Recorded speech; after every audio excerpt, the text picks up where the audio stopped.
السلام علیکم ورحمۃ اللہ وبرکاتہ۔ ان الحمد للہ نحمده ونصلی علی رسوله الکریم، اما بعد فاعوذ باللہ من الشیطان الرجیم، بسم اللہ الرحمن الرحیم۔ یا ایہا الناس اعبدوا ربکم الذی خلقکم والذین من قبلکم لعلکم تتقون۔ معزز ناظرین کرام، سورۃ البقرہ کی تفسیر مختصر چل رہی تھی اور ہم لوگ آیت 1 سے 20 تک پہنچے تھے، اور کچھ وجوہات کے بنا پر وقفہ جو ہے لمبا ہو گیا، اس کے لیے معذرت خواہ ہوں۔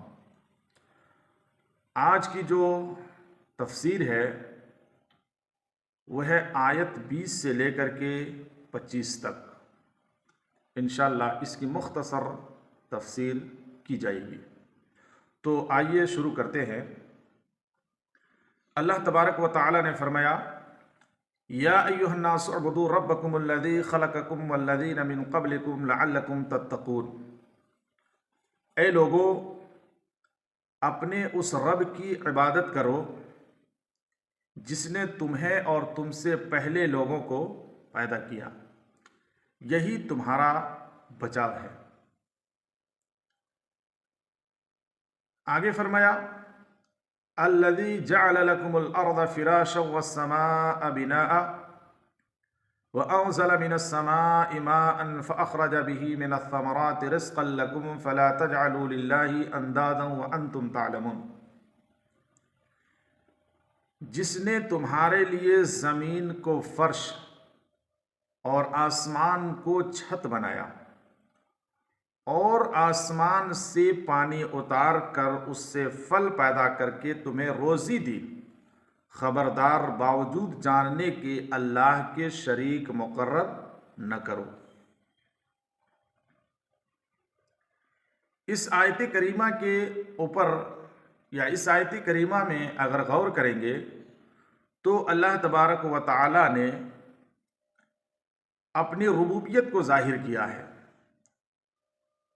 کہا کہ اے لوگوں، اس رب کی عبادت کرو جس نے تمہیں پیدا کیا اور تجھ سے جو پہلے کے لوگ تھے ان سب کو پیدا کیا، اور انسانوں کی ضروریات کی چیزوں کا بھی ذکر اللہ تبارک و تعالی نے اس آیت کریمہ کے اوپر میں کیا ہے۔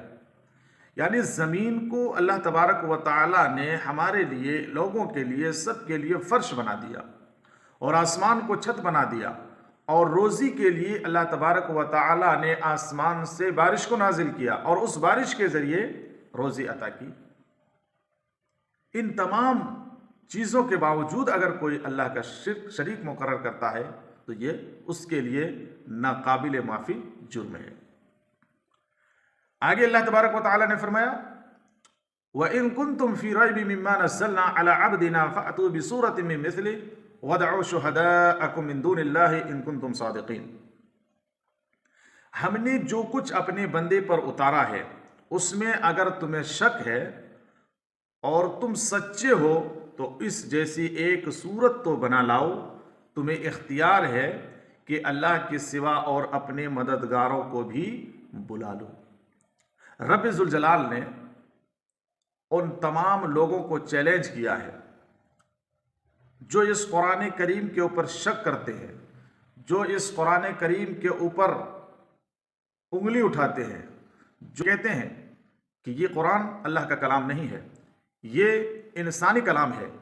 تو اللہ تبارک و تعالیٰ نے اس کو چیلنج کیا ہے، اور چیلنج کیا ہے کہ فَأْتُوا بِسُورَةٍ مِّن مِّثْلِهِ۔ اگر تم یہ کہتے ہو کہ یہ کلام کسی انسان کا کلام ہے تو تم بھی انسان ہو، تم بھی اسی خطے میں رہنے والے ہو، تم بھی اسی زمین میں رہتے ہو، تو تم اس جیسی ایک صورت لے آؤ۔ اور فرمایا کہ ایک صورت بنانے کے لیے اللہ کے علاوہ جتنے بھی تمہارے شریک ہیں ان تمام لوگوں کو حاضر کر لو، ان تمام لوگوں کو بلا لو، اور اگر تم ایسا کر سکتے ہو تو کرو، ان کنتم صادقین، اگر سچے ہو تو کرو ایسا۔ تو گویا کہ اللہ تبارک و تعالیٰ نے چیلنج کیا ہے۔ آگے اللہ رب العالمین نے فرمایا، فَإِن لَّمْ تَفْعَلُوا وَلَن تَفْعَلُوا فَاتَّقُوا النَّارَ الَّتِي وَقُودُهَا النَّاسُ وَالْحِجَارَةُ أُعِدَّتْ لِلْكَافِرِينَ۔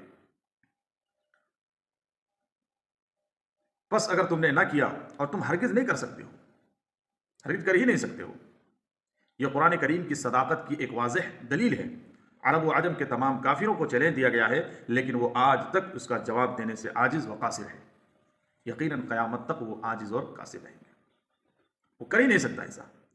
آگے اللہ تبارک و تعالیٰ نے فرمایا فَاتَّقُوا النَّارَ الَّتِي وَقُودُهَا النَّاسُ وَالْحِجَارَةُ، اس آگ سے بچو جس کا ایندھن انسان اور پتھر ہے۔ ابن عباس رضی اللہ تعالی عنہ کے قول کے مطابق وہ گندھک کے پتھر ہے، اور بعض حضرات کے نزدیک وہ پتھر یا وہ اصنام جس کو لوگ تراش کر کے مورتیاں بناتے ہیں اور اس کی پوجا پاٹ کرتے ہیں، وہ جہنم کا ایندھن ہوں گے جن کی لوگ دنیا میں پرستش کیا کرتے تھے۔ تو اس سے وہ انسان جس کی وہ عبادت کیا کرتے تھے وہ اور ذلیل و رسوا ہو جائے گا، کہ اس آگ کو بھی اس جہنم میں ڈال دیا جائے گا جس کی وہ عبادت کیا کرتا تھا۔ تو وہ لا محالہ یہ سمجھ جائے گا کہ جس کی ہم عبادت کیا کرتے تھے، جس کی ہم پوجا کیا کرتے تھے، جس کی ہم پرستش کیا کرتے تھے، جس کے سامنے ہم جھکا کرتے تھے، جس سے ہم نظر و نیاز کیا کرتے تھے، جس سے ہم اپنی مشکل کشائی سمجھتے تھے، اس کو جب اس جہنم کے اندر ڈال دیا گیا ہے تو ہمیں تو اس جہنم میں جانا ہی جانا ہے۔ تو گویا کہ وہ اور ذلیل و رسوا ہو جائے گا۔ آگے فرمایا کہ اعدت للکافرین، اور یہ کافروں کے لیے اللہ تبارک و تعالیٰ نے جہنم کو تیار کیا ہے۔ آگے فرمایا وَبَشِّرِ الَّذِينَ آمَنُوا وَعَمِلُوا الصَّالِحَاتِ أَنَّ لَهُمْ جَنَّاتٍ تَجْرِي مِن تَحْتِهَا الْأَنْهَارُ۔ اب یہاں سے آگے اللہ تبارک و تعالیٰ اہل ایمان کی جو بدلہ ہے اس کا ذکر کر رہا ہے اللہ رب العالمین، کہ جو ایمان لائے اور ایمان لانے کے بعد عمل صالح اختیار کیا تو ان کے لیے ایسی جنت ہے جس کے نیچے نہریں بہ رہی ہوں، اور جب بھی وہ پھلوں کا رزق دیے جائیں گے اور ہم شکل لائے جائیں گے تو کہیں گے یہ وہی ہے جو ہم اس سے پہلے دیے گئے۔ قالوا هذا الذي رزقنا من قبل واتوا به متشابها ولهم فيها ازواج مطهره وهم فيها خالدون۔ یعنی اللہ تبارک و تعالی اہل ایمان کو جب جنت میں اس کو داخل کیا جائے گا اور جنت میں داخل کرنے کے بعد اس کو غذائیں دی جائے گی، کھانے پینے کے ساز و سامان جب دیے جائیں گے تو مختلف قسم کی غذائیں موجود ہوں گی، وہاں پر پھل دیے جائیں گے، ہر چیز وہاں مہیا کی جائے گی۔ تو اہل ایمان، اہل جنتی لوگ کہیں گے کہ یہ پھل تو ابھی ہمیں دیا گیا تھا، یا یہ کھانا ہمیں ابھی دیا گیا تھا، وہ دیکھنے میں ایک جیسا ہوگا لیکن اس کا ذائقہ، اس کا ٹیسٹ جو ہے الگ الگ ہوگا۔ اور آگے اللہ تبارک و تعالیٰ نے فرمایا وَلَهُمْ فِيهَا أَزْوَاجٌ مُطَهَّرَةٌ، اور ان کے لیے پاک بیویاں ہوں گی، اور پاک بیویوں سے مراد یہ ہے کہ وہاں عورت جو ہے حیض اور نفاس سے پاک ہوگی۔ وَهُمْ فِيهَا خَالِدُونَ، اور وہ اس میں ہمیشہ ہمیش رہیں گے۔ یہ نعمت ہمیں اور آپ کو اور ان لوگوں کو ملے گی جو اس دنیا میں رہ کر کے ایمان کے بعد عمل صالح اختیار کرتا ہے۔